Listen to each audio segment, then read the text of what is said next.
SSC GD 2025 সালে যেসব Bengali ক্যান্ডিডেটসরা আছো তাদের শুধু একটাই সমস্যা, সেটা হচ্ছে রান করার সময় এই পেটে খুব ব্যথা হয়। হয়তো সাইডে ব্যথা হতে পারে বা এই সাইডে বা মাঝখানে, যেখানে ব্যথা হতে পারে। তার পেটটাকে শক্ত করার জন্য কিছু এক্সারসাইজ নিয়ে আসলাম। এই এক্সারসাইজগুলো তুমি যদি ঘরে প্র্যাকটিস করো তো অবশ্যই বেনিফিট পাবে। তো সবার প্রথমে কোনো একটি পার্টি বা কোনো একটি ম্যাটের উপরে এরকম করে বসে নিয়ে পা দুটোকে এরকম করে রেখে দেবে। রেখে দেওয়ার পরে তারপরে হাত দুটো সামনে এনে শুধু এই অবধি এরকম করতে হবে। এই সময় কখনোই মুখ দিয়ে শ্বাস নেবে না, এটা হচ্ছে সব থেকে বড় ভুল। সবসময় নাক দিয়ে শ্বাস নেবে, আর যখন বেশি কষ্ট হচ্ছে তখনই শুধু মুখ দিয়ে শ্বাস নেবে।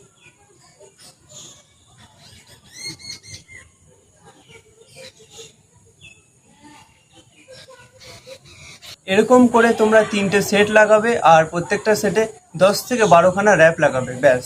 আমাদের পরের এক্সারসাইজ হচ্ছে সিট আপ। কিন্তু সিট আপে অনেকে বেশি মিস্টেক করে। কি করে তারা, আমি দেখাচ্ছি।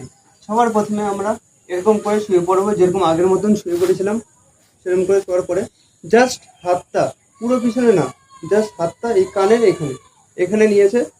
অনেকে দেখছি যে এরকম করে পুরো উঠে যায়। কখনো এই ভুলটা করবে না। পুরো উঠলে এইটুকুর মাসেল কন্ট্রাক্টই হয় না, এই অবধি আসলেই পুরো মাসেল কন্ট্রাক্ট হয়ে যায়। তো আমাদের যে মেন নিয়মটা সেটা হচ্ছে এরকম করে ধরবে পিছনে হাত, হাত দিয়ে জাস্ট এইটুকু এইটুকু, পুরোটা ওঠার কোনো দরকার নেই, জাস্ট এইটুকু। আর একটা কথা, সেটা হচ্ছে যখনই পেটের এক্সারসাইজ করো তখনই সবসময় নাক দিয়ে শ্বাস নেবে, কখনো মুখ খুলবে না। যখন কষ্ট হবে তখনই শুধু মুখটা খুলবে, তার আগে কখনো মুখ দিয়ে শ্বাস নেবে না। আর লাস্ট এক্সারসাইজ হচ্ছে প্ল্যাঙ্ক। প্ল্যাঙ্ক সিম্পল, এরকম করে হাত দুটো সামনে রাখবে, রেখে দিয়ে এরকম করে কোমরটা বেশি নিচু করবে না আর কোমরটা বেশি উঁচু করবে না, মিডিয়াম, জাস্ট এইটুকু সামনের দিকে তাকাবে। এরকম করে তোমরা 30 সেকেন্ড বা 1 মিনিট হোল্ড করতে পারো। এই এক্সারসাইজের ফলে আমাদের যে পিছনের লোয়ার ব্যাক ও পেটের দুটোরই একসাথে কাজ হয়ে যায়। তো এই এক্সারসাইজটা অবশ্যই অবশ্যই ট্রাই করবে তোমরা।